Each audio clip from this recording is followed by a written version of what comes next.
My favorite princess, well, storybook princess, has always been Princess Tiana, to the point where her restaurant from the movie is my screensaver on my MacBook Pro. And one thing I love about her specifically, well, I think all storybook princesses have this trope, whereas they have a big dream, bigger than what other people expect for them, and they always seem to be told they can't do it, but still end up doing it anyway. And with Tiana specifically, she's been told so many times she could not have a restaurant or that someone of her class can't do this. But because of the dream, she still ended up doing it. And because of that hope, she still ended up doing it. And it's so funny because there's such a big difference between storybook princess and real life princesses.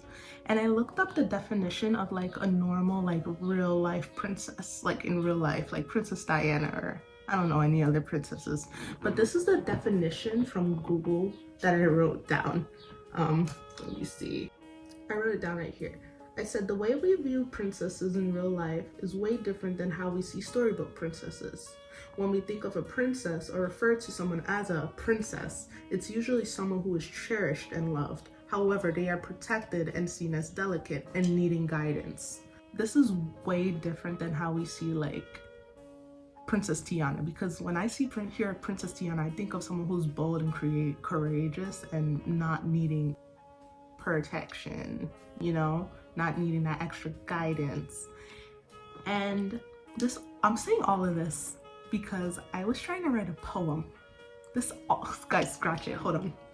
I was trying to write a poem. I was like, God, I can't finish this poem. But then God told me, no, girl, it's one line. It's a one-liner. So I'm gonna share the poem with you too. It says, they called you princess, but no, you're a queen. And at first when I wrote that down, I wrote it in a petty way, in an angry way, as in oh, you underestimated me, you undervalued me, you never saw me. But guess what?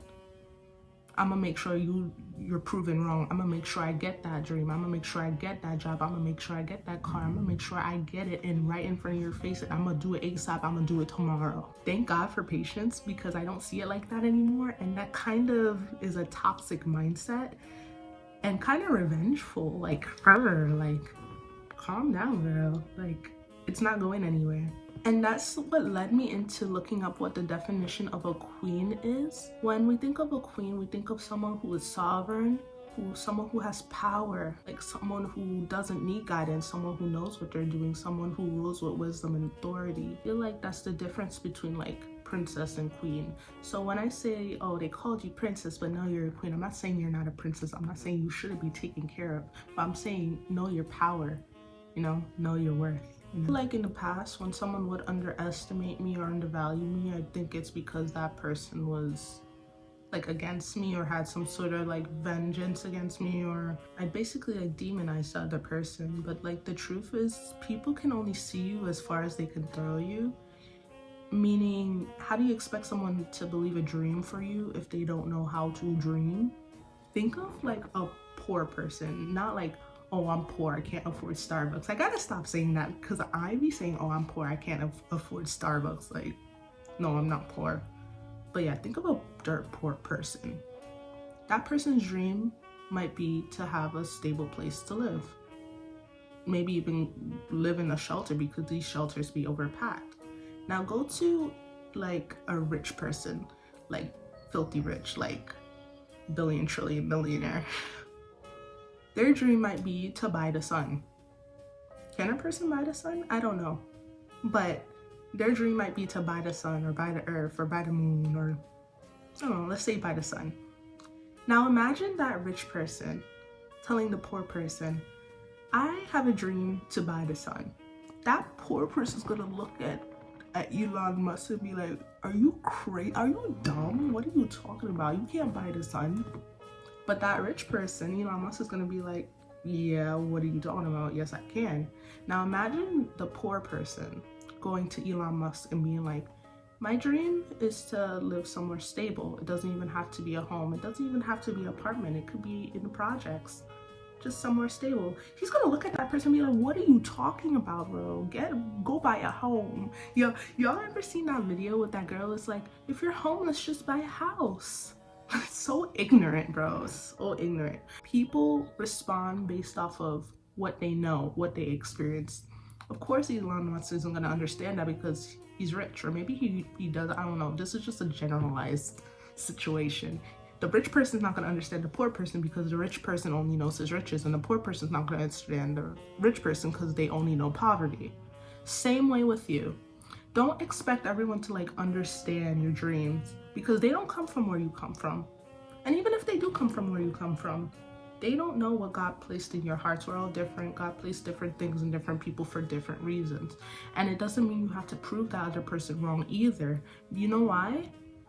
Because I feel like when we do things with the intention to prove other people wrong, that's no longer our dream. It's their dream. And not to say it's their dream, but it's like we're doing it with someone else in mind. It's no longer our dream. We're no longer doing it for ourselves. We're doing it for outward validation. And that's the difference. We shouldn't be doing things for outward validation. We should be doing things for the validation of God and for our own validation, you know? I want this because I want this. And that's it. Why can't that be it? Why do we have to prove people wrong? Why do we have to strive? Why do we have to constantly be in competition? Like, it's not healthy. It's really not healthy. Like, at the end of the day, and then at the end of the day, what are we doing all this for? For someone else to tell us, oh wow, good job, I was wrong. Then what?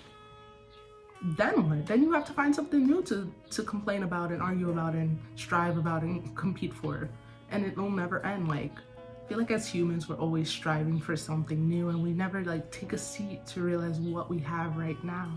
And the reason in the quote, they called you princess, but no, you're a queen. I used to phrase princess instead of like they called you ugly or they called you foolish or they called you dumb, but no, you're a queen. Is because sometimes it's our friends and sometimes it's our family members who underestimate us. Sometimes it's not because they hate us or they're angry at us, but because they want to protect us. And I think it goes hand in hand with the definition of princess because you want to protect the princess.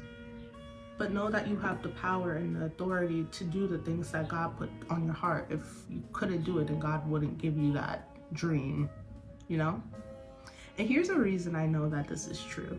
I think in the Bible of Joseph, I'm not even gonna get into the part where his family sold him into slavery. He came from a poor background of shepherds, of farmers, shepherds, you know, who tended to sheep. And when Joseph got the dream that he was gonna basically be second command of Egypt, and he told his brothers, of course they're gonna look at him crazy because what do you mean you won't be rich?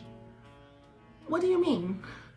We was just over there with the sheep. What do you mean we're gonna be rich? That makes no sense. I'm not even getting into I'm not getting into the part where he sold him into slavery. That's crazy. I don't know how that jumped to that. That's ridiculous. Some of these Bible stories are ridiculous. Crazy. I'm gonna put it here if you want to read it. Crazy. But sometimes people are just viewing things based off of what they experienced. People can only see you as far as they can throw you, as I said before. So don't take it personal and know what God told you in your heart and know and trust in God's power and trust in your power that it will get done by the grace of God. Not in your timing, not in vengeance timing, not in the jealousy timing, but God's timing. And yeah.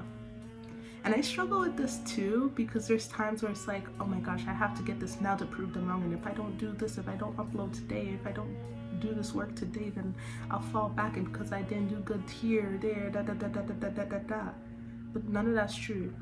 One thing that I learned from a YouTuber, when I feel like insecure, I imagine there's like a tiara or like a crown on my head and it really like changes my demeanor because we act different when we realize our worth, when we realize we are protected, when we realize that we have power. And another thing I've been doing as well is imagining like there's like a lion around me protecting me. I don't know if you guys know that scene from like Aladdin where Princess Jasmine has her pet lion and like this guy comes in and then the lion comes in front of her and protects her. And when I imagine that, I'm like, okay, I'm protected by God. And why shouldn't I feel that way 24/7? Because the Bible says that God walks with me and goes wherever I go. So basically I am protected. And nothing will harm me if it's not in God's will. And if something harms me and I anything ends up happening, I'll be with God in the end, you know? I'm safe. In his grace, in his power, in his love, I'm safe. So I shouldn't act any other way. And the same thing with your dreams, and the same thing with the things you want. When you speak, you should speak with confidence. When you move with grace and confidence and love, not with, oh, I'm ashamed. Oh, I need to limit myself. I need to lower myself. I need to shrink myself because I'm around these types of people. If you have to shrink yourself around anyone, you're probably not supposed to be around those people. But I'm not going to get into that. That's not what this video is about. But yeah, know your power. Be confident in the things you want and chase your dreams, but not for other people, for yourself, for God. And yeah, that was all I had to say. I'm gonna blow you a kiss and give you a hug. Don't take it the wrong way. And I'll see you in my next video. And thank you for watching. Bye.